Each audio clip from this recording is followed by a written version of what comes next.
All right, well, hello everyone. Welcome into another special Local Lives event. To all of our familiar faces, hi.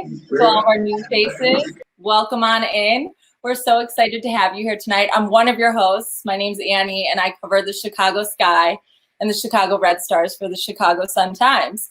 And I'm joined tonight by Dave, and we're bringing you a really special show because it's all about making Chicago home.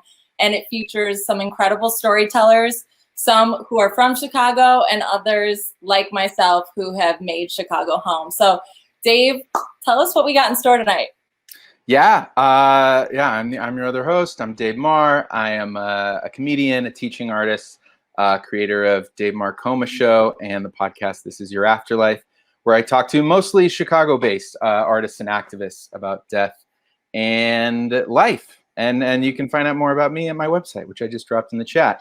So we talked about making Chicago home. Many of you who are in attendance submitted your answers about what makes Chicago feel like home to you. We are very grateful for those. We may pop to some of those throughout the night.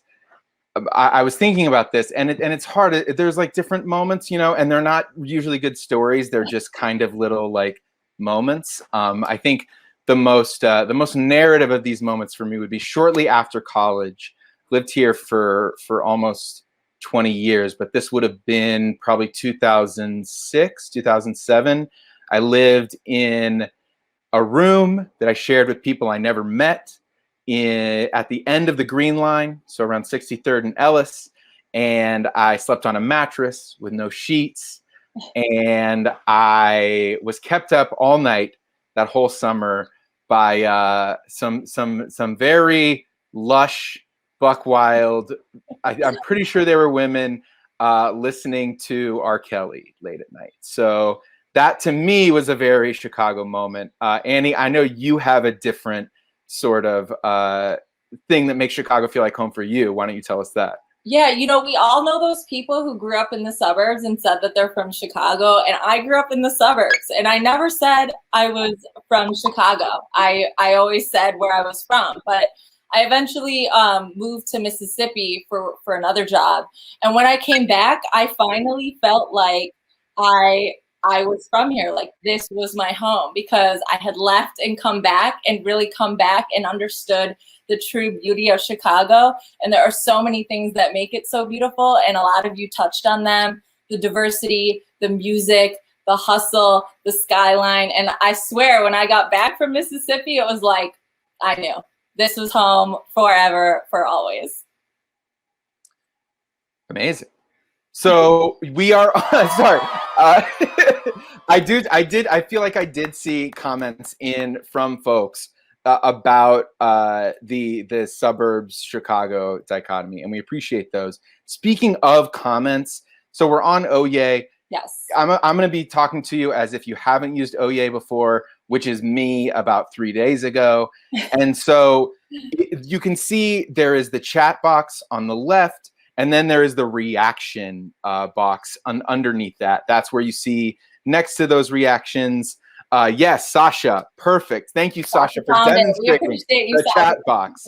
I think Sasha's been reactive so far, so I feel like we're gonna hear it from Sasha. But so you can see the clap emoji, the laughing emoji.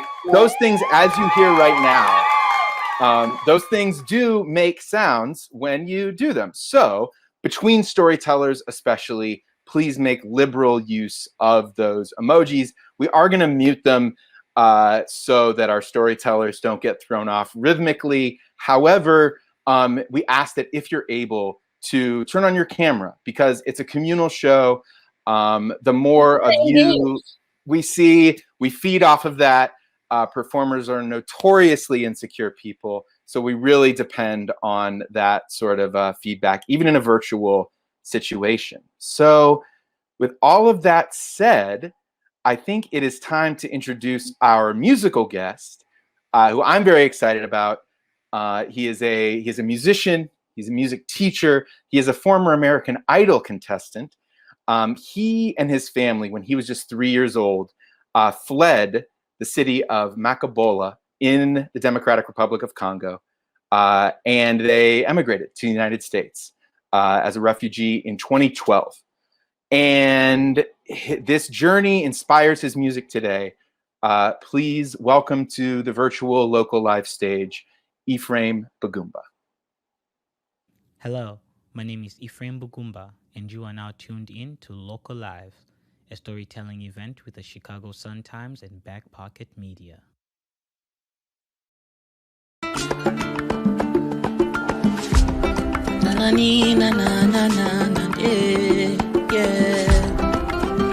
We used to be 13, before 23. Blast the radio, yeah. Play some rock and roll. Throw your hands in the air, carelessly dance on my solace. Counting your blessings close. Make a tinkle from your stars. Give you a paper plane, say they need them us. But you still believed you could be something more. Yeah, yeah. But you still believed you could be something more. Yeah, yeah, yeah, yeah. Where do you go? Where do you go when you close your eyes? Where do you go?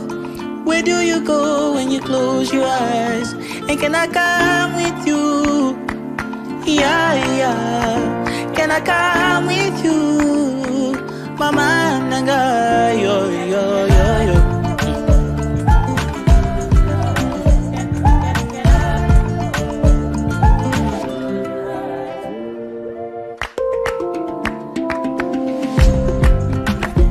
What follies, dancing in the autumn winds.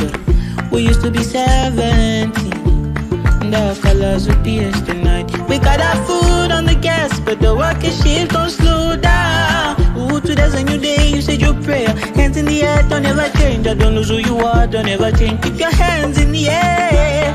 Right foot start stomping. Ooh, feel it to the brim, cool my temper. My heart is still racing. Where do you go when you close your eyes? Where do you go? Where do you go when you close your eyes? And can I come with you? Yeah, yeah. Can I come with you? Mama, nanga, yo, yo, yo, yo, yo, yo.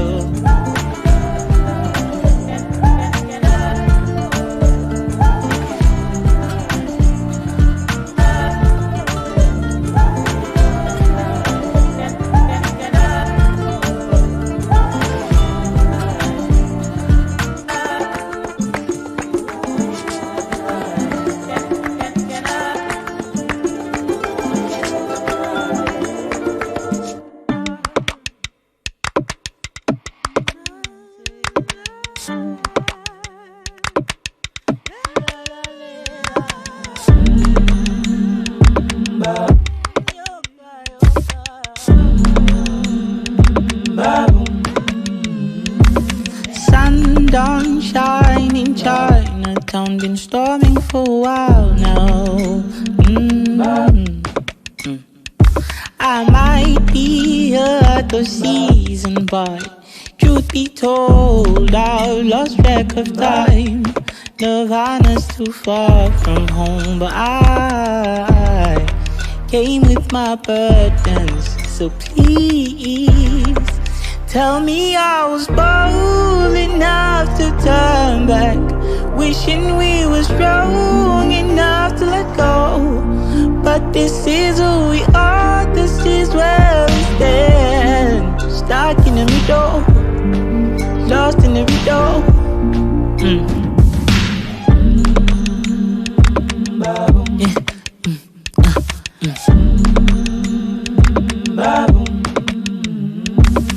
Sun don't shine in Manhattan. Feel the colors of the rainbow. Feel the pressure from your shadows, but only when you close your eyes. Life's never been for the taking, but I choose to believe we could be so much more. Nirvana's too far from home, but I came with my burdens. So please tell me I was bold enough to turn back, wishing we were strong enough to let go.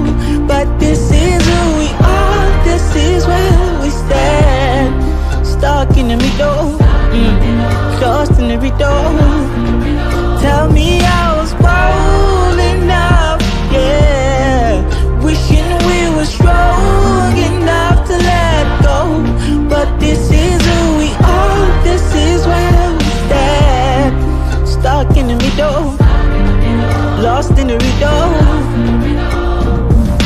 Suko hapa mpaka mwisho, yeah, yeah. Suko hapa mpaka mwisho, here to the end. Tell me I was bold enough to turn back, wishing we were strong enough to let go. But this is who we are, this is where we stand. Stuck in the middle, lost in the riddle.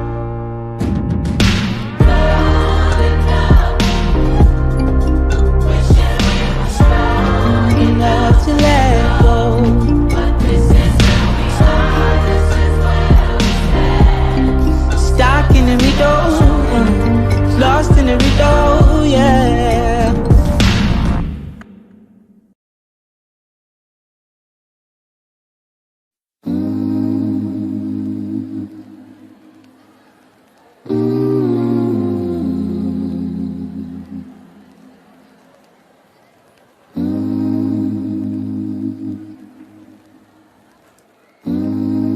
Smile, you happy boy. Smile, you beautiful black boy. Smile, you happy girl. Smile, you beautiful black girl. Don't let them dim your light. Your salvation comes from above. So smile, you happy child. Smile, you beautiful black child.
Thank you so much, and thanks for joining the Sun Times for their third Local Lives show.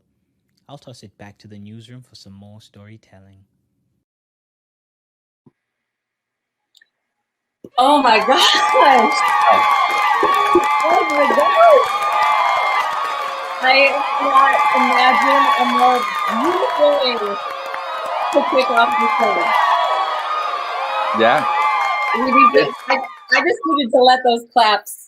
Yeah. It's a weird dynamic. Beautiful. For sure. Beautiful. No, I know. I see.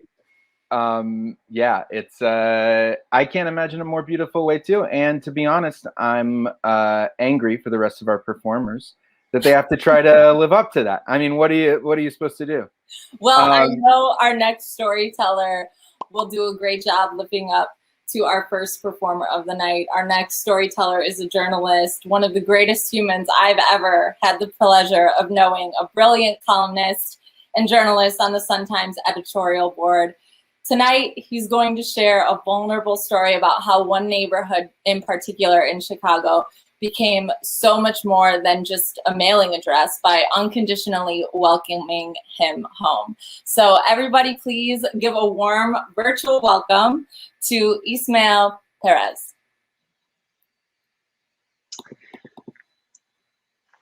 Thank you.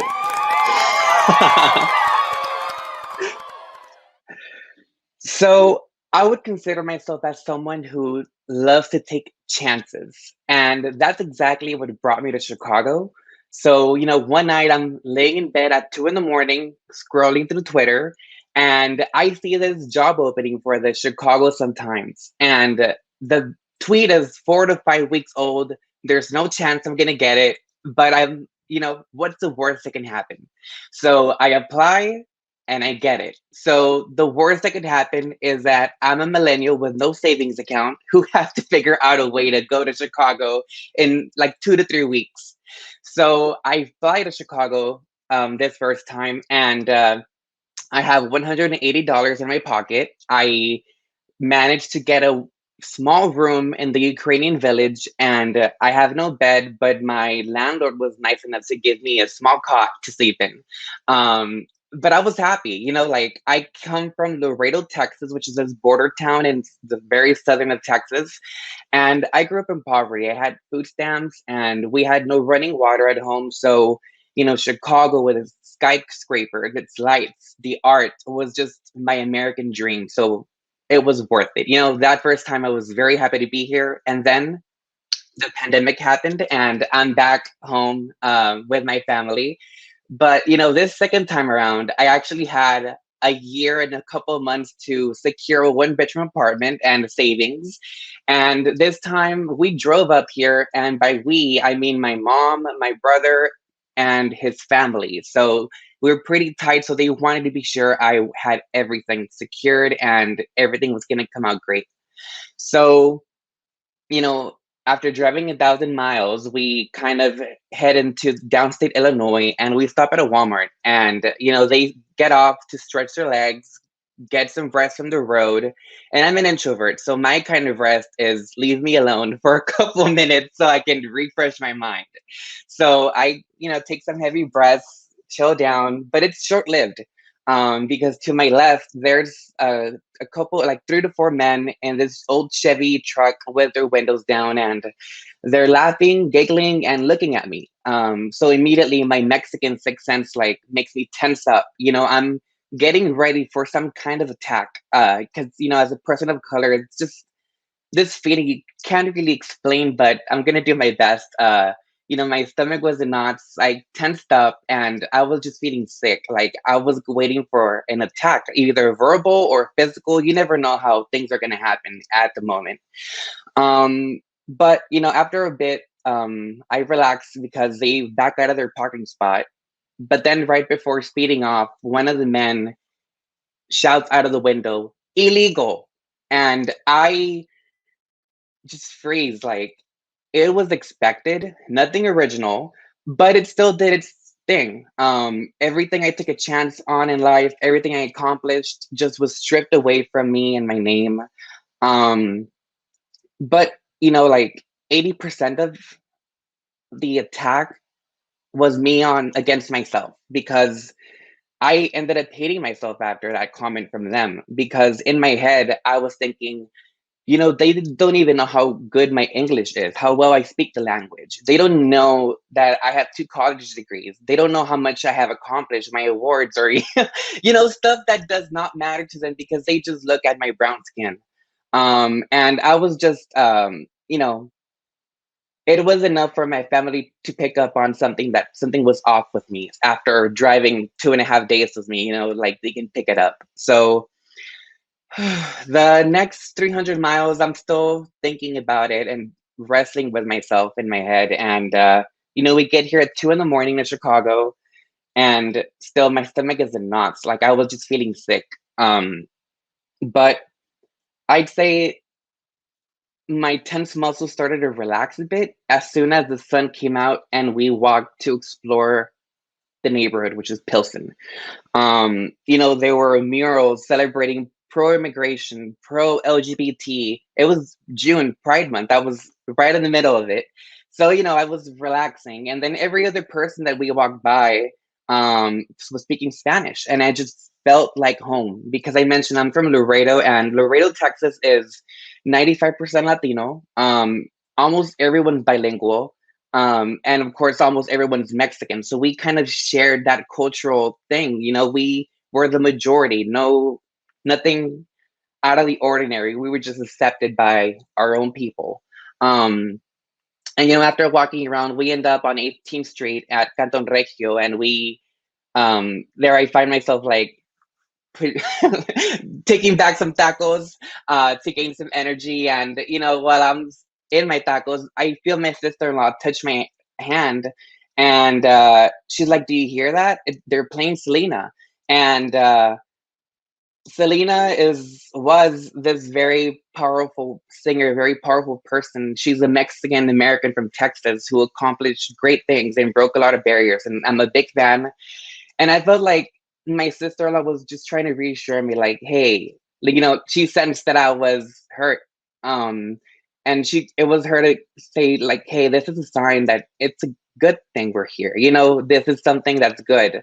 Even, it's a small thing, but it was something big for me.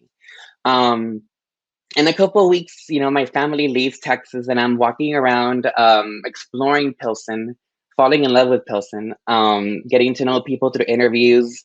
And I find out there's this outdoor Zumba class just a block away from my apartment. And I haven't worked out in years. So after the 60 minutes, I have cramps in my legs. I'm walking funny. I'm a sweaty mess, and I'm ready to go home. And a group of like 4 to 5 Latina women run after me and tell me, "Oiga, por favor, venga mañana para la clase," which means like, "Come back. We want you part of our class. We want you part of our group." And in that moment, I thought back of the Walmart and thinking of how hard I tried to win those men over in my head, with all a list of accomplishments and stuff I can do well. And these women know nothing about me. And in that moment, I thought of, me taking a chance on Chicago ended up being the perfect thing that I have ever done, because these women adopted me into their neighborhood, into their community, no questions asked.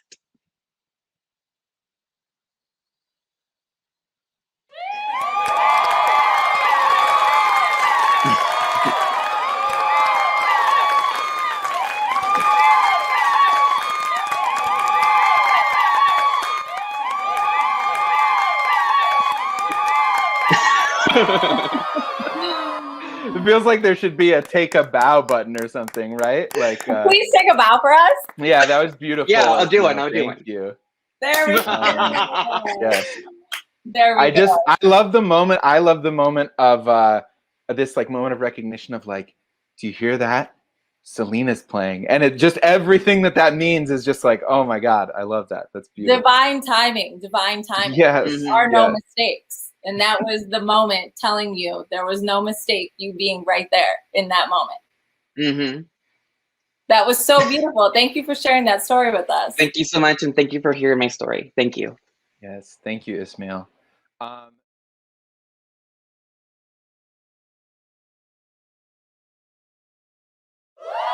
Yeah. Cool. We're back.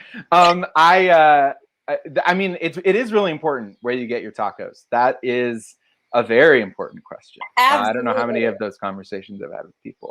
And I think if you're from Chicago, there's a million places in Chicago to get good tacos. Mm-hmm, mm-hmm. So, like, who's got the list? Because we need it. We need a master list. Yes, and depending on the neighborhood, it's a vastly different answer. Absolutely. And our next storyteller is someone who also knows Chicago well, from a very different neighborhood. He's going to speak to an aspect of Chicago culture that I am less familiar with, but I'm so excited to hear his experience about it. He is a master storyteller, writer, educator. He's from the South Side. He's appeared on the Moth main stage. He has hosted the Moth many times, which, if you know, the Moth is like the the Tonight Show of storytelling shows.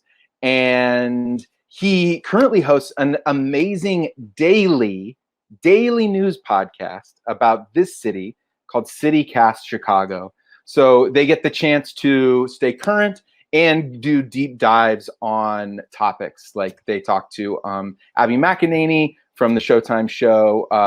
Oh my God, I'm spacing on the name of the show, but she's a Chicago improviser, and they got to talk to her just about staying in Chicago. And that show, Work in Progress, is the name of the show. But it's a really cool podcast. He like oozes Chicago. He has a big, welcoming, buoyant energy. I'm very excited for all of you to hear Jacoby Cochran.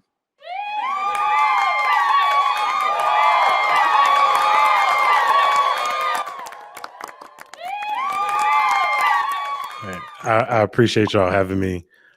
Yes, listen to CityCast Chicago. It does come on every single day, Monday through Friday. Shout out to the Sun-Times. I actually talked to Tom Schubert earlier about big weed in Chicago and Illinois. And so the episode comes out next Monday. I had to do the plug. 15 years ago, Rich City Skate had its grand opening. And I remember that day like it was yesterday. You see, roller skating in Chicago is like a rite of passage. And for me, roller skating is in my blood. My mother's name is Sweet Tea, and she's one of the greatest roller skaters in Chicago history. And so I grew up going to roller skates across Chicago. I'm talking 76th Street, the famous roller rink on 87, even hitting the burbs like Markham, Linwood, Glenwood. Like roller skating was my passion. Roller rinks were my home. And if a roller skating rink is my home, then this is my room, right? My roller skates. But for me, Rich City Skate was my place. And I was 15 years old when they had their grand opening. And I actually worked at the skating rink. It was something I did my entire childhood because that's what you did. You did it on field trips. You did it on the weekend. For many of us, roller skating was the place where you had your first kiss, maybe your first juke jam, right? Roller skating is where your parents dropped you off for $5. That was our arcade. And so it was natural that when I became a teenager that I'd want to work there, that I gravitate there. And I remember the grand opening because we had 4 sessions on the docket. And I knew I was only scheduled to work the first 3. The 1 to 4, the 4:30 to 7:30, and the 8 to 11:30. And so when I showed up that morning, I cleaned the roller skating rink. I cleaned my skates because I knew I was about to show off. When they had got Rich City Skate, it was originally Olympic Skate World, but we had put a lot of work into it. We repainted the walls. We put up murals of famous icons like James Brown, who was the godfather of soul. That was our godfather because Chicago skating is called JB skating, if you don't know. And so on that day, I was ready to show out. I had a lot of pride in Rich City Skate. And during the first 1 to 4 session, I was working as a skate mechanic. So I would pass out skates, but I would fix people's skates. I'd tune them up, and then I'd give it to them. I let them skate. I didn't really expect to skate during this session. But when I heard the Payback by James Brown blasting on those brand new speakers, I saw the lights and the fog machines going on. I tied my skates up. I ain't gonna lie to you. And I went towards the floor, and it was only like 30 minutes left in the session. And right before I got on the skate floor, the manager came and put his hand on my shoulder, and he said, "Kobe, somebody took a shit in the bathroom." Yeah. So I had to take my skates off because you don't want to skate into a shitty bathroom. And I went in there with some ammonia and some bleach. I didn't realize that the combination was deadly. But when I saw it, I was like, who would do this? Who would ruin such a beautiful day with this huge pile of nonsense? And why am I the one they tapped on the shoulder to clean it up? This is some bullshit. But I did it. And by the time I was done, the time I was throwing up, the session was over and I didn't get to skate. So then the 4:30 to 7:30 comes and we finish cleaning up and we take the trash out and we reload all the snack bars and the stuff shops where we sell light up toys and candy. And the 4:30 7:30 is special because it's called a SpongeBob party. It's complete copyright ripoff, right? We got a guy dressed in a SpongeBob suit running around, but we have so many birthday parties. And so I don't really expect to skate. In fact, they asked me to come into the snack bar and to serve pizzas because we got about 6 or 7 birthday parties. And I mean, it's so beautiful to see so many Black people in one place. I don't know if you know, but roller skating rinks in America are like safe havens for Black people. And we don't have a lot of those. And so throughout my childhood, the hustlers and the families, right? The gangsters, the old ladies, the parents, the girls, the young kids, everybody was at the skating rink. And at that 4:30 to 7:30, everybody was at the skating rink. And so I was working back there slinging pizzas. And by the time I was done, the session was over. Now at this point, I only got one more opportunity, right? That 8 to 11:30, because we do have a 4th session and that runs from 12:30 to 4 in the morning. And I'm only 15, so I don't think I'm gonna be able to work that. I know I'm going home at the end of this 11:30, but the 8 to 11:30 is different, y'all, because you only get an hour and a half of skating and then you get 2 hours of the juke jam. And I'm trying to get that hour and a half of skating. But when it starts, the manager calls me into the office and says, I need you to work the ticket window. We got about 1,000 kids here tonight, and I need another person in this ticket window collecting money with me. And so I'm sitting in there anticipating that it would slow down, but everybody walking in here ain't got no skates, which means they here for the juke jam, which means I'm not gonna get to stop. So I'm just taking money and I'm putting it away, and I'm taking money and I'm putting it away. And at this point, I've done everything you could do at the skating rink in one day. I've slanged pizzas, I've cleaned skates, I've cleaned the floor, I've cleaned up other people's, off the bathroom. And when I'm sitting in the ticket window and that James Brown starts playing, the big payback. Dun, dun, dun, revenge, get some pay. And I'm like, I'm not gonna get to do it. And by the time I get out the office and things calm down, it's the juke jammer, so I don't get to skate. And so I take these brand new skates and I put them away. And I'm not gonna lie, at this point I'm sad. I'm hurting. I'm supposed to be showing off. I'm supposed to be letting people know what I can do. I finally got these skates. I finally feel like I know what I'm doing out there on the floor. But I pack my bag and I'm starting to walk out the door after we clean up.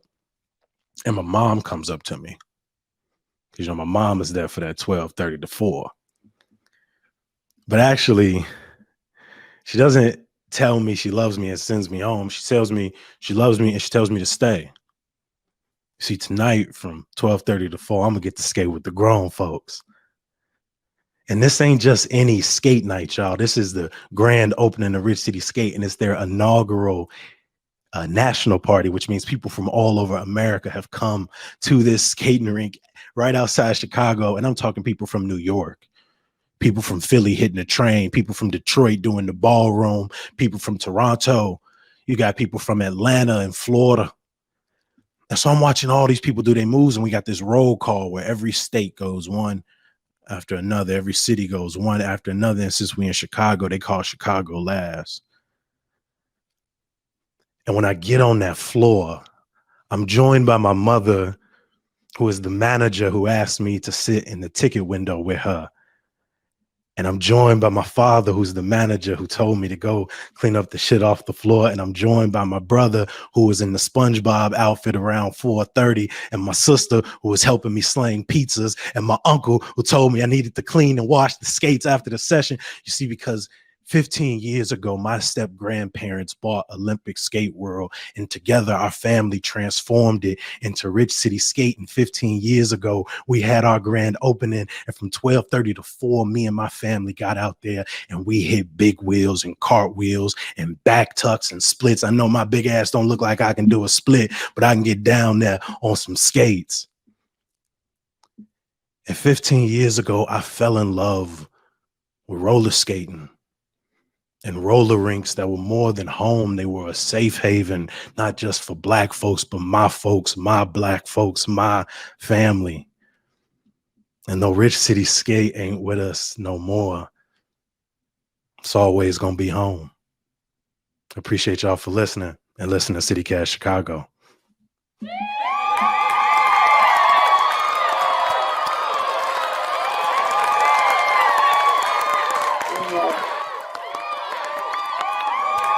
Wow.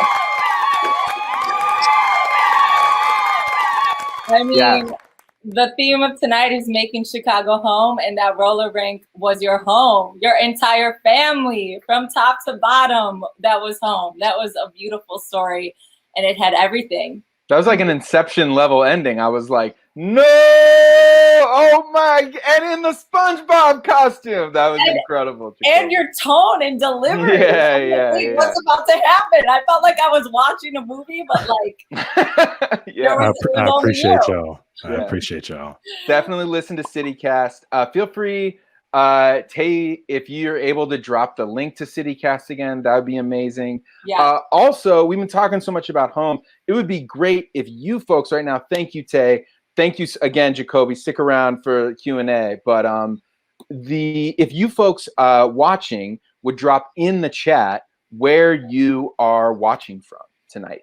Even if you're outside of Chicago, we'll take that too. We're not, these are local lives, but local lives go all over the place. Yeah, I see Brighton Park, Printers Row. Yeah, before it disappears, Carly's in the South Loop, Hyde Park, amazing. Old Town, great. Grays Lake, okay, Grays Lake, North Center, hello, Ariel. Des Plaines, amazing. Edgewater, Gold Coast, yeah. Andersonville. Andersonville, Cleary, yes, great. I know Cleary. Oh wow, I love these. South Shore. Yeah. Cicero, love it. Ukrainian Village. I also wanted to mention. I don't know, Annie. Do you want to do the poll first, or should I mention some of the answers to?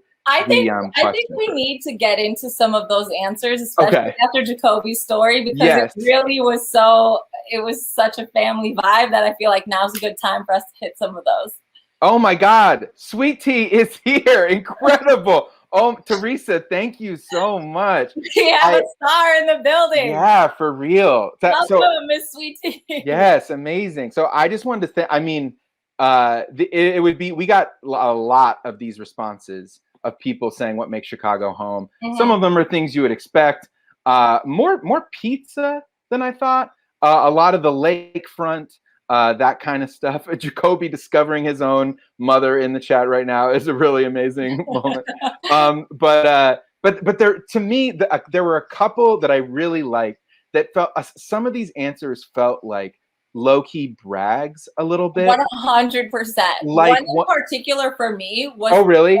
Was the subtle "I was born here" period. Oh, that is just like I was the only person born here. Right. For me, it was there was Leo Klein. I don't know if Leo is here, but Leo Klein gives like one of those like 6-word stories almost. It says born here, left for 20 years, Paris, Rome, Berlin, NYC, came back. It just like I've lived in the most amazing, like, okay, but thanks, Leo. Thanks for letting us know you've had the greatest life in the coolest city. He's had the greatest life, and he still came back. Right. Keeps it all. And then another one that I really liked is Linda Stewart, who said the arts, the music, those would be things for me too.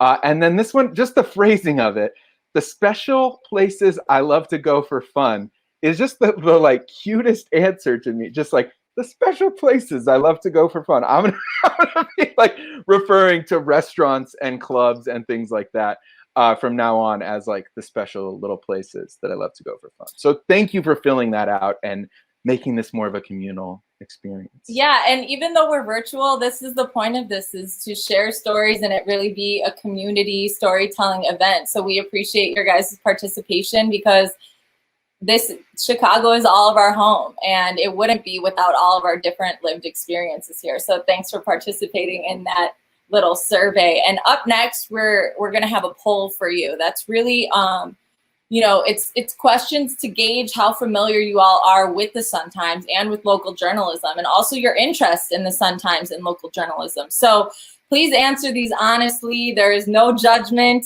in your answers. Click on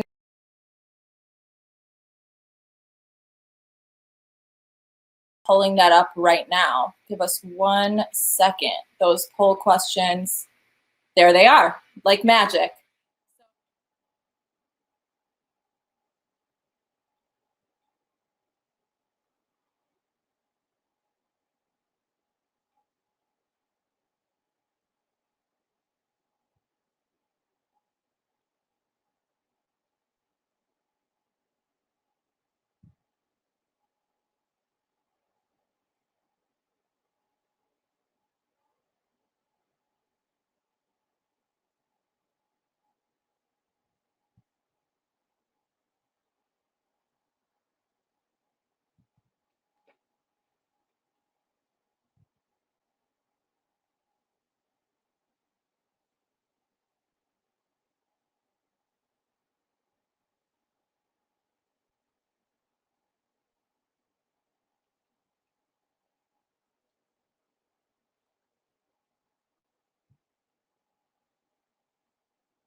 No, Vicky, there is no question to. We just want to give everyone enough time to fill out what they've got. Now's a great time. Take a sip of water. Want to remind folks to get on video if you're able. Totally understand that not everyone is, but it just even in front of the Millennium Park band shell. Oh, we do have a second. Yeah, question. there are more than one question. There is more than one question. So yeah, be patient with how they come onto the screen. We want to make sure that everyone gets a chance to answer them. My bad. I am sorry. I totally biffed that. So thank you, Vicky. Vicky's keeping us on her toes, and we Yeah.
Yes, I do just have to say we're excited to hopefully get to do these in person once the pandemic is under control. I think, in person would be even better to feel everybody's energy.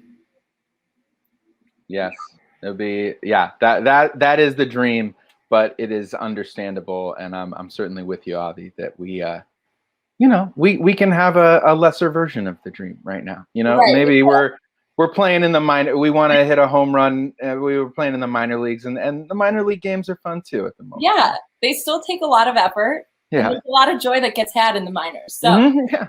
Without wasting any more of your time, up next is a journalist on the Sun-Times Metro desk. She's a magnificent woman who will be sharing a personal story about the man who planted the seeds of her family's deep-rooted devotion to the Chicago Cubs, her father.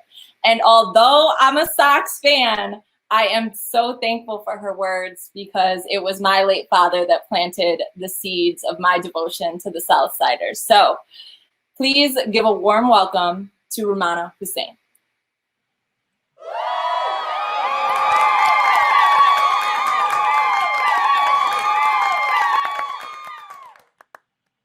So one of my earliest and most happiest memories is when I was 2 years old, looking out the window from my family's first apartment in Lakeview as my father was coming home from his job at Illinois Masonic Hospital. I know it sounds insane that I could have memories at 2 years old, but I vividly remember seeing my father in his suit and glasses waving to me as I was bouncing up and down in my crib.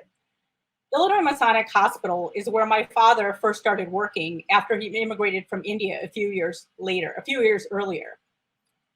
About a few years after he came, my mom came about a year later with my older sister and herself. And I was born at Illinois Masonic a few years later. My siblings ended up being born at the same hospital a few years after that. Now, a few blocks away from Illinois Masonic Hospital is a place called Wrigley Field, home of the Chicago Cubs, as many of you guys may know. At the time, my parents were living in Lakeview, and me and my older sister were living with my parents. They had no idea that who the Chicago Cubs were, or even what baseball was. They were trying to start their new life as an immigrant family, and me and my older sister were too little to know who the Chicago Cubs were. Flash forward to 1984, the Cubs are having a stellar year. They win the Eastern Division Championship. Everybody around us, all our peers, are all excited. At this point, we're living in Lincolnwood, which is a suburb right outside Chicago. It's a northern suburb, so there's a lot of people who are huge, huge Cub fans. And this is the same time my brother and I ended up getting Cubs fever. And we just started watching the games after that 1984 season whenever we could, especially my brother. Now, my father wasn't too excited about our fandom for the Chicago Cubs. He would watch the games, and he would be like any immigrant dad and say to us, "You guys should be studying or reading a book so you can improve your grades." And we would just kind of, blow him off and keep watching the game. And he would tell us, "Listen, I've been in Chicago since 1969, and the Cubs have been lousy ever since I've come to the United States." I didn't have the heart to tell him that they hadn't won the World Series since 1908. So for the next few years, my brother was a bigger fan, but I would be kind of watching the Cubs from watching the scores, seeing how they were doing. And obviously they had a lot of dismal seasons, but then 2003 came along. At this point, my older sister has 2 children, and the Cubs have a pretty stellar year again. And me, my brother, and my younger sister took my niece, my oldest niece, who then was 9 years old, and we went to the infamous game, which is now known as, sadly, as the Bartman game. We ended up going to the game, and the Cubs collapsed. We came home, and I remember my dad making fun of us. We're all adults at this point, and my dad called us a bunch of losers. He said, "You're a bunch of losers cheering for a loser team that's never going to win the World Series." Of course, a few years go by after that. 13 years later, the Cubs are in the World Series. I think that's 13 years later, 2016, the Cubs are in the World Series. My father is no longer with us, but the Cubs win, kind of astonishing all of us, especially Cub fans who've been watching the Cubs forever. And it was such an emotional moment for a lot of people. A lot of individuals, including my husband, were thinking about their grandparents and their parents, just waiting for that moment in history to finally happen. My father is no longer with us, and I was just so excited, but I also started feeling sad and started thinking about my dad and how he would make fun of us and berate us for watching the Cubs. And I kept thinking, I bet if he was alive, he would be watching the Chicago Cubs with us. Because in 2005, when the White Sox, the other Chicago team that me and my siblings don't really cheer for, when they were in the World Series, my father had been diagnosed with cancer in October of 2005, and that's when the Sox were in the World Series. And my father actually had been watching from his bed while he was sick the entire series. And I got to watch 1 or 2 games with him. In fact, I think I watched the game when the White Sox clinched, and he was actually very happy. He had a smile on his face, but the rest of us were kind of sad because we knew he was pretty sick. So I do like to think that if he was alive today and saw the Cubs, he would probably say, finally, they're not losers anymore. And he would tell us that we weren't wasting our time too much. My dad probably thinks that he really didn't do anything or didn't really influence our decision to become Chicago Cubs fans, but he did. We always ask my father how he ended up in Chicago.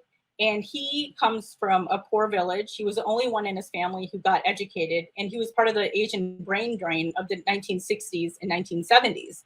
And he told us that he basically got 2 offers from 2 hospitals in the United States. One was from Chicago, Illinois Masonic, and the other one was for a hospital in Florida.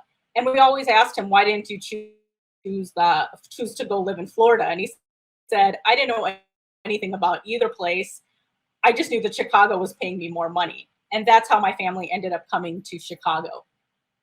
So I always look back and I think about my father and how the values that my parents instilled in us, loyalty and staying loyal in the face of adversity, helped us become Cub fans. And I think about the fact that if my father didn't come to Chicago, none of us would look at Chicago and think of as comfort and familiarity. As my mother always says, when she goes overseas, even when she's visiting her siblings in India and other relatives, when she's flying back into O'Hare and she looks at the skyline, the first thing she thinks is when she sees the Sears Tower and the John Hancock building, I'm home. Thank you.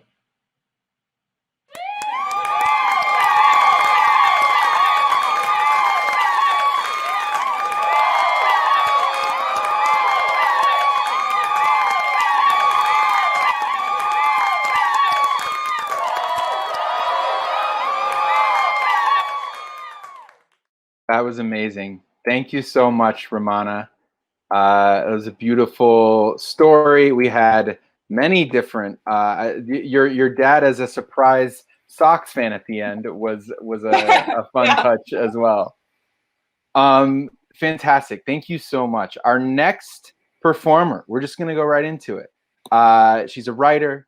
She's a teaching artist. She is a Gemini. She creates performances with a theater collective called Hot Kitchen Collective. You can find more about them. They have a series of short films on their Instagram. I put that in the chat. If you go to @HotKitchenCollective, you can find out more. Also, she's an ensemble member at the Neo-Futurists, which means she regularly performs in the Infinite Wrench, which is a Chicago institution. It's one of the city's longest running shows. Those of you who know, if you know, you know. It's 30 plays in 60 minutes. It is an athletic, experimental, communal feat. They return live in September. And one of my personal favorites, her work is bold, it's vulnerable, it's heartbreaking, and hilarious. Please welcome to the OEA stage, Jasmine Henry Jordan.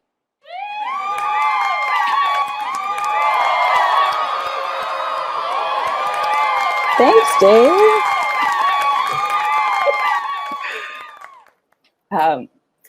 I, like many of you, moved to Chicago with a dream. Unless you didn't move to Chicago with a dream, then I guess I wasn't like you. I moved here after receiving my theater degree from Florida State, and I stayed home to work for Parks and Recreation for a year to save up money to live in Chicago. Not Parks and Recreation, the TV show, Parks and Recreation, the literal entity. My best friend lived here, and I thought that this was as good a place as any to settle down. I wanted to fulfill my rite of passage, that being dating a guy who took one class at Second City and said that he was into comedy. And you know what? I did it. Even though at the time I was in a really bizarre long distance situationship with this guy living in Europe. The time difference was so severe that we navigated this by communicating with each other through these very World War II era love letters in a Google Doc. I had a week to find a place when I moved here. I could sleep on my best friend's trundle bed in her studio apartment in Lakeview. So the first listing I saw was on Craigslist. It read, college-age girls only, no male guests, quiet, good girls only, $300 to $400. Remember? Okay, I was only 21, so the only part that stood out to me in that disturbing description was $300 to $400. I would literally be paying less for a room in Chicago than I had in Tallahassee, Florida, which was pretty impressive. When I toured the apartment, the landlord was in a huge hurry and was kind of rushing me, so I didn't get to see all of it. But I pretty much made up my mind that I really wanted to pay $300 for a room, as I had just moved to the city. And so I asked him which room would be mine. And he showed it to me very, very quickly. And I said, oh, okay, I'll take it. As soon as we got outside of the apartment, he said, so do you want it?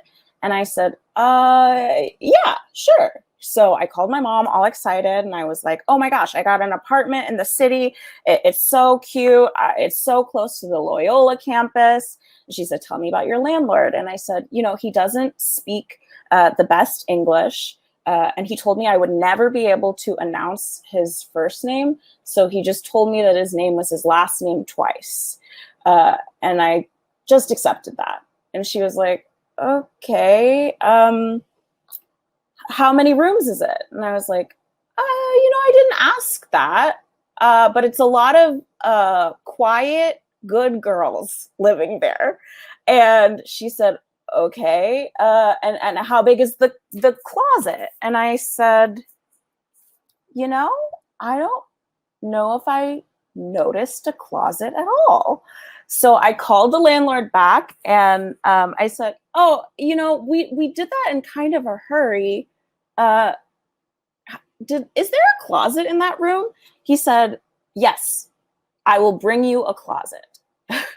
And as my week was running out at my friend's house, I decided it was time to move in. I only had a suitcase worth of stuff to begin with, so it was a pretty easy move. When I showed up, he dropped off a PVC pipe structure with like linen on it and called it a closet. And I kept that in the room. The room also had no windows. And it was the beginning of winter and I was moving from Florida. So it was a difficult adjustment. But I thought, you know what? All of these quote unquote quiet good girls live here. We're right near the Loyola campus. They must also be around my age, maybe a little bit younger. Maybe I'll take them under my wing. Maybe I'll show them the ropes. It turned out to be an extremely international group of women. I don't remember all of their names, and probably for their anonymity, I probably wouldn't want to use their names anyway, but so I'll just refer to them in alphabetical order as I met them. So there was Akila. Akila always laughed no matter what I did. Rehearsing a monologue for an audition, so funny. Making dinner, so funny. Coming home drunk, so funny. It made me feel extremely self-conscious. Akila was from Ghana, and I remember one day I said, are you a student, Akila? Because Akila was easily the oldest person living in the house. And she said, I am a student of life. I am working for my children. And I never asked Akila any question ever again. The next roommate who I met was Barbara. Barbara was from Vietnam. She communicated almost exclusively in passive-aggressive sticky notes, which became very, very confusing because my landlord would also show up unannounced and leave us sticky notes all over the apartment that were pretty equally as passive-aggressive. The one that stood out to me the most was, this apartment is so messy. If you girls do not clean it up, I will have to hire a cleaner. This apartment is disgusting, even the shoe. And I'll never know what he meant by even the shoe. The next was Corinne. Corinne supposedly lived in the apartment, but I was never really able to verify this because I never saw her once. I was told that she worked nights, but there was never even any food in the fridge that belonged to her. So I found this hard to believe. And there was a lot of food in the fridge. Remember, I found out later that there were 6 rooms in total in the apartment. And we only had to sign leases for as little as 2 months at a time, which is really, really weird. So in the 4 months that I lived there, about 10 different women cycled in and out. I never met Corinne. I thought that maybe I would meet her on the day that she moved out, but I never did. The next was Dorothy. Dorothy was from China. And when Dorothy came, her mother helped to move her in. And they were both very, very sweet, although we were all told different first names for Dorothy, which was really, really weird. I said, when is your mother leaving? And she said, she's not. And I said, are you a student? And she said, no. And I said, do you work in the city? And she said, no. And I said, are you looking for a job in the city? And she said, no. And I thought, I think something weird might be happening in this apartment. I think something weird might be happening with last name. And I think I probably need to move out as quickly as possible. But the person who kept me the most sane throughout the whole time was Fiona. Fiona was very much the matriarch of the apartment. She lived in the basement, and you had to cross through her bedroom to do laundry, which was pretty inconvenient for her, but made it so that I had to just talk to a new person as someone who had just moved to the city. Fiona always had a bunch of kids over on Saturday and Sunday, which I always thought was very peculiar, especially because we were told we were not allowed to have men in the apartment. The landlord would sometimes come and check to see if there were men's shoes in the entranceway. But she would have a ton of kids, all her nieces and nephews, over every Sunday. And this was lovely, so cute. I love kids. But in an apartment that already has this many women living in it and only 2 bathrooms, Sunday mornings were a nightmare because I was often hungover, and so I couldn't reasonably get to the bathroom the fastest. One morning it was so bad, just girl, quiet, nice girl after quiet, nice girl after quiet, nice girl after kid after kid after kid using the bathroom that I pooped my pajama pants. And it was a pretty low moment in my life. When I finally did use the bathroom, I threw the underwear away and I hid it in the trash can. The trash can was always really full because the landlord told us we were not allowed to flush toilet paper, which I did not take him up on. And I remember Fiona found that pair of underwear, and I heard her ask which one of the kids did it. And I never corrected her. I never let her know that it wasn't any of her nieces or nephews. So I finally got out of that apartment. I moved in with that same best friend whose trundle bed I lived in. Later, farther away in Ravenswood. It was a great situation. But that year living in Chicago, I was so broke working an unpaid internship that I really, really needed the deposit back from this landlord, even though he was pretty sketchy. I was like, I need that $300 back. And he had me meet him outside of a different college, which again, really weird. Why does he own so many properties near Loyola if he works at a different university? And he said he would meet me inside of his car to give me back a handwritten check for $300.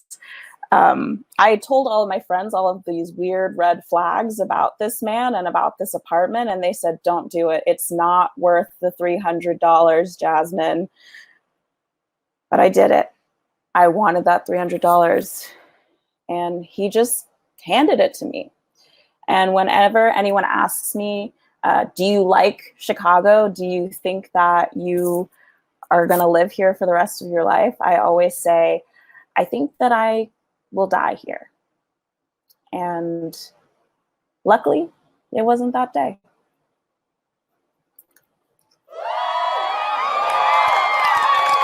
Oh my God.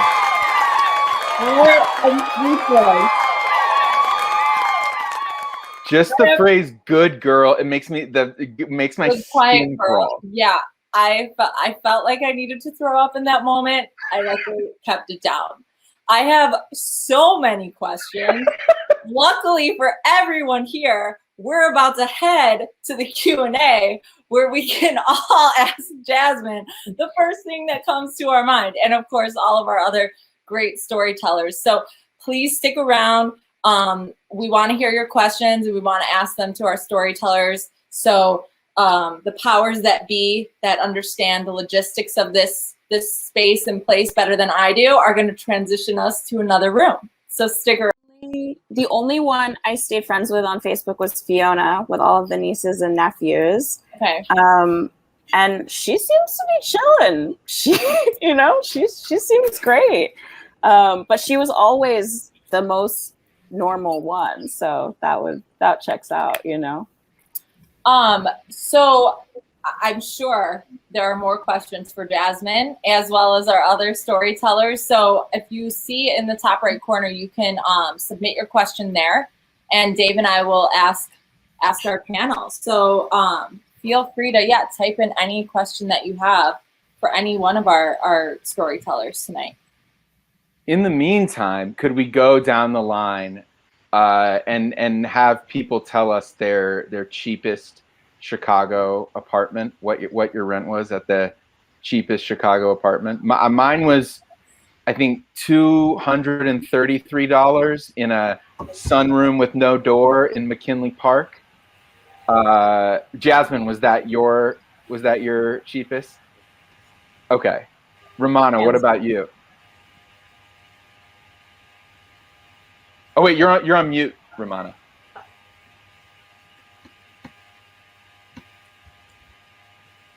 You're still mute. I saw you unmute and then mute again. Yep, there you are. Can't recall. Sorry. Oh, okay. No worries. Kobe, what about you? I think me and my brother split like a $800 apartment for a little bit. And for me, that small room in the Ukrainian village was $800. But the utilities were included, so it wasn't that bad. Where was the laundry? Was it in unit? Was it around the corner? Was it in the basement? Basement for me. Okay. Basement. My cheapest was a $600. It was a $1,200. I split it with another friend of mine, and the shower didn't drain. So by the time you were done taking a shower, it was up to your calves. And in the kitchen, the stove didn't work. Luckily, neither of us knew how to cook, so it wasn't really a problem. We made no money, but we somehow managed to order out all the time. We have a question. We have a question for Jacoby.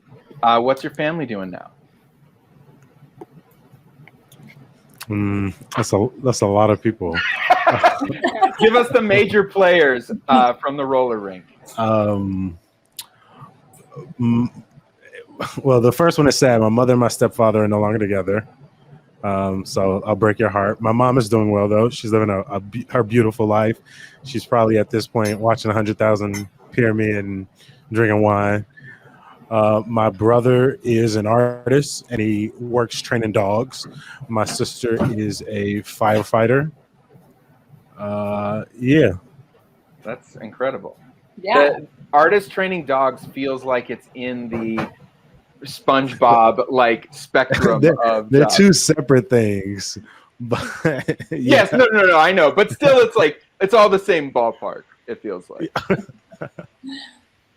Calvin, we just have to draw attention to your $326 studio in Boys Town. That is honestly, I can't even imagine paying that little for an entire apartment.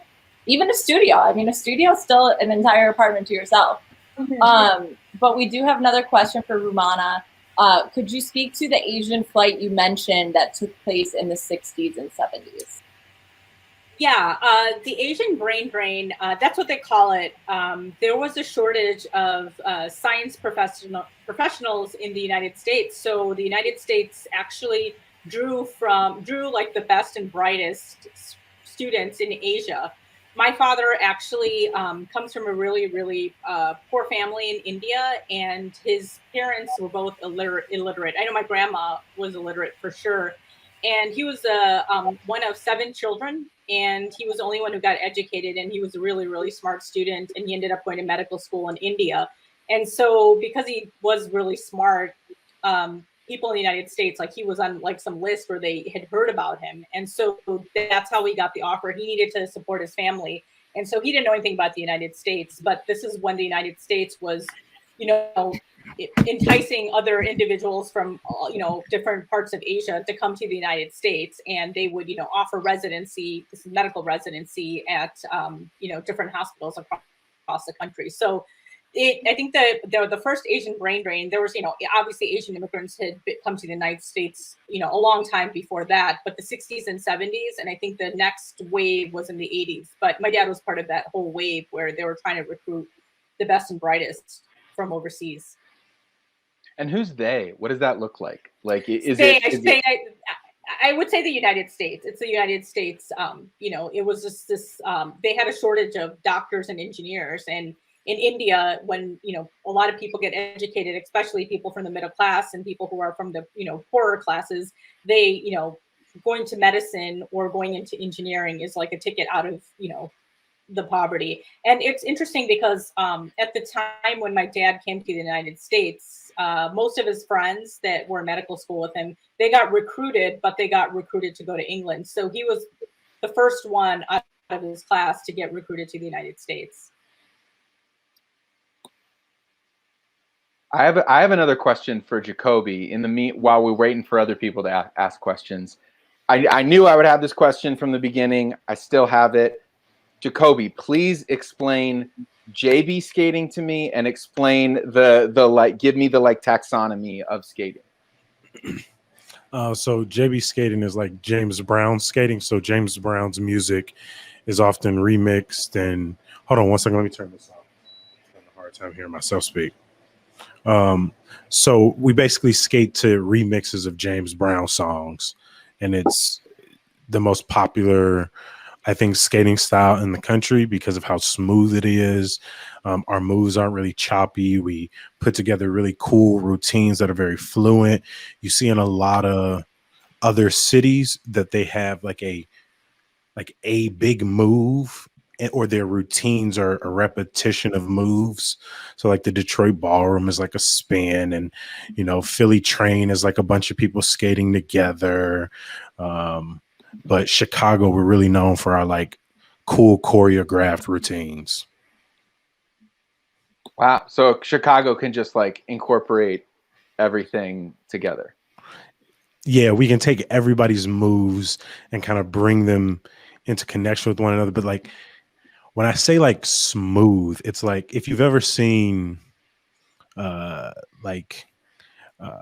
roll bounce or something like that, just like take that to like the next level. Or ATL, like Atlanta skating is like very hard, boom, like Chicago is it's kind of like Chicago stepping.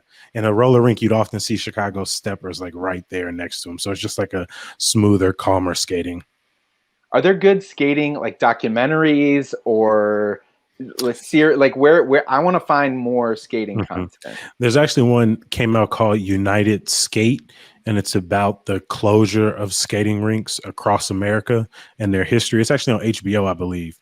And so my family skating rink, our story was, I think parts of it were covered in there. At that point, I was probably in my mid-20s, and so I was away at school, but they kind of covered all of these skating rinks around the country that were closing or hanging on by a thread.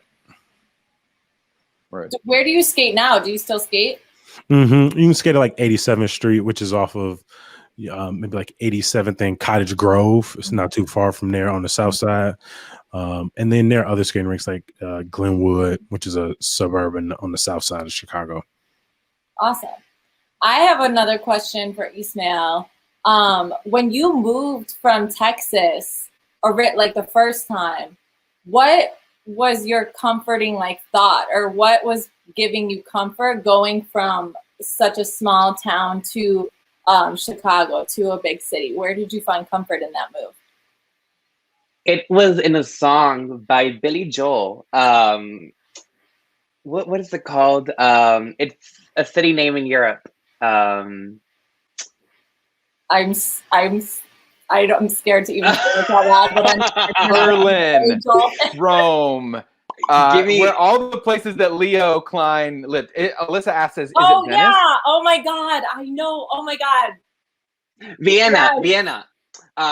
Yeah, so, you know, that song is about, I think, a dreamer who wants to take chances and, you know, go fast at life. And, you know, it was so comforting. The Vienna waits for you was my version of Chicago waits for me. Like, it's gonna be there. My dream's gonna be here, and it'll happen. Because, you know, I'm still pretty young, and I just related to that song, and I would listen to it on repeat every night whenever I would feel insecure about my choice. So Billy Joel was there for me. Amazing. I think this question is also for you. What do you think is the best thing about living in Chicago that contributed to your story? Or maybe this is for everybody. From Calvin. I'll start it off, I guess. Yeah. Let's see. Wait, where am I again? Best thing about, you know, we talked about it.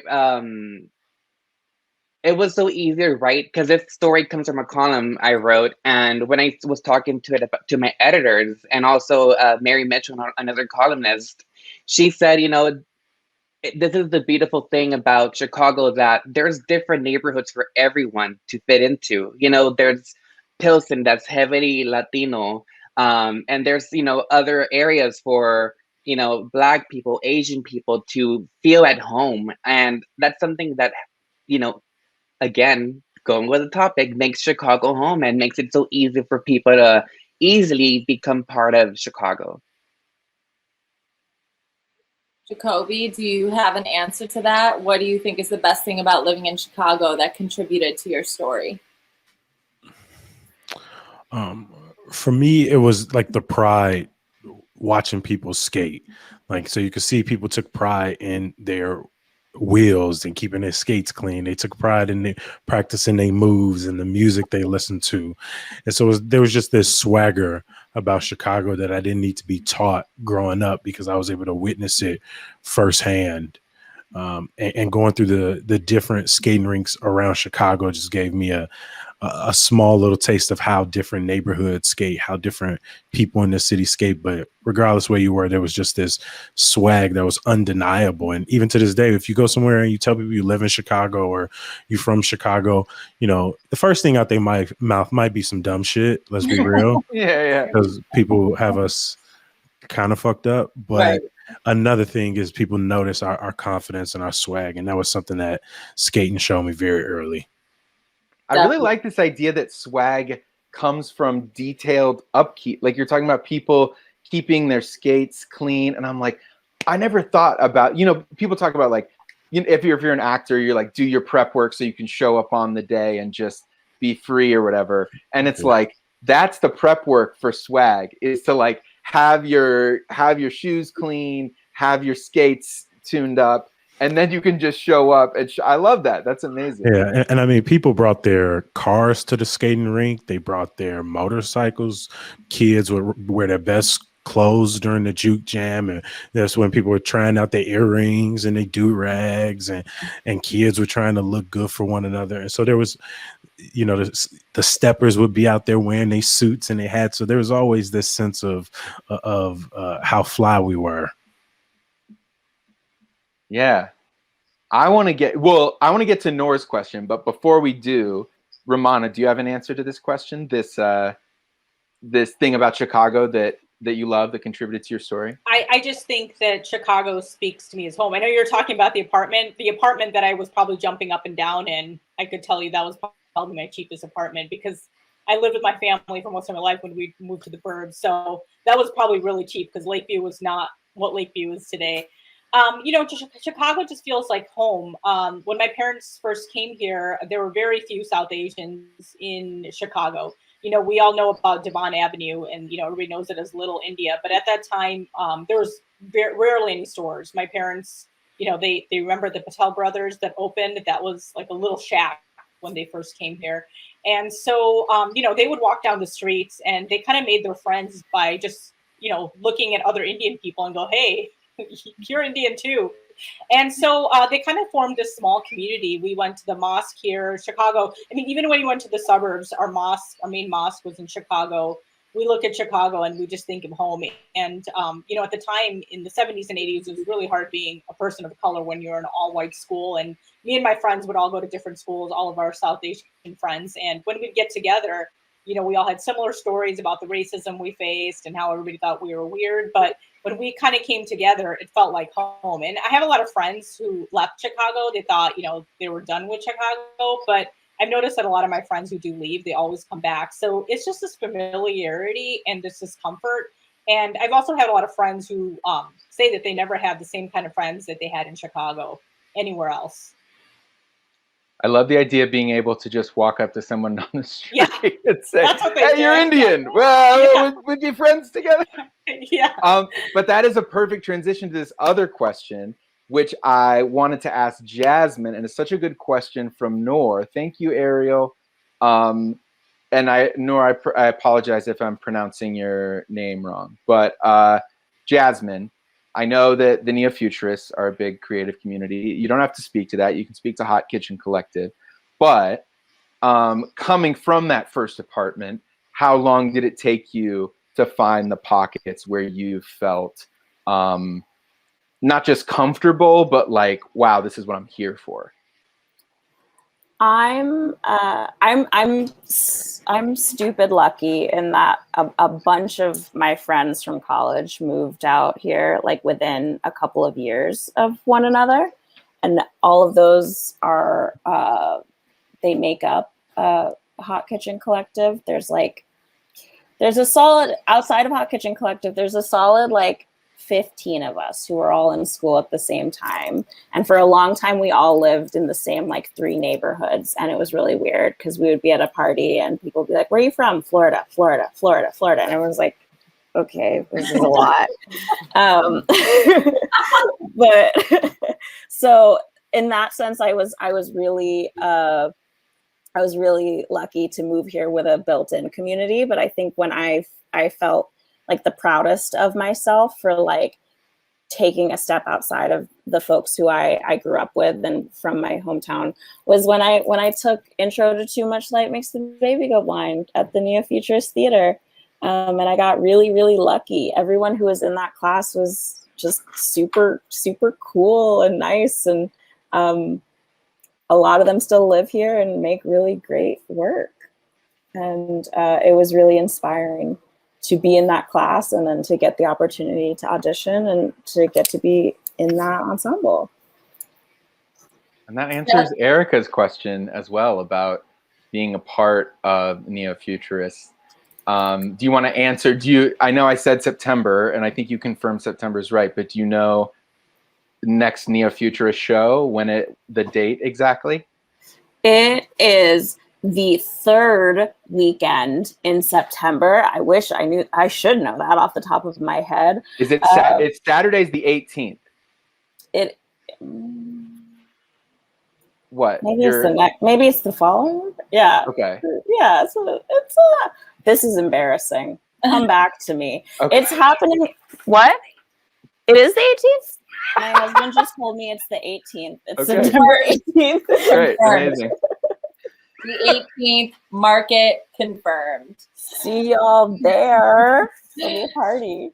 Everyone, I just have to say my sincerest thank yous to you all for joining us this evening. As a local journalist, I just really can't even explain how critical it is that you all support a night like this and everything that we do at the Sun-Times. And just know that we talk about you guys a lot. at the paper. We plan for you. We think about you all, and we appreciate and love you all. So you can subscribe to the Sun-Times at thechicago.suntimes.com/pages/subscribe. I'm gonna put it in. Well, it'll yeah. Just go to the Sun-Times and you'll be able to see where you subscribe. But we really appreciate you all, like I said, and your feedback is always welcome. So please hit us with any feedback that you have for us all. And thank you for joining us tonight. Yes, check out all of our guests. Also, thank you to our director, Brian, to specifically events coordinator at the Sun-Times, Alyssa. I'm very grateful for working with her. And the folks at Back Pocket Media, especially Tay and McCardle. So thank you all for being here. This is like a highlight of my still sort of quarantine time. I mean, it's a highlight of 3 months. I'm going back to be depressed and watch Survivor or something after this. So thank you all very, very much. And thank you to our storytellers. Honestly, it's such a vulnerable thing to like get in front of people and share something that means so much to your soul. And you all did such an incredible job. So thank you guys for sharing a little piece of yourselves with all of us tonight. Another round of applause for you all. And Ephraim. Yes. Oh my God. What a way to kick off the show.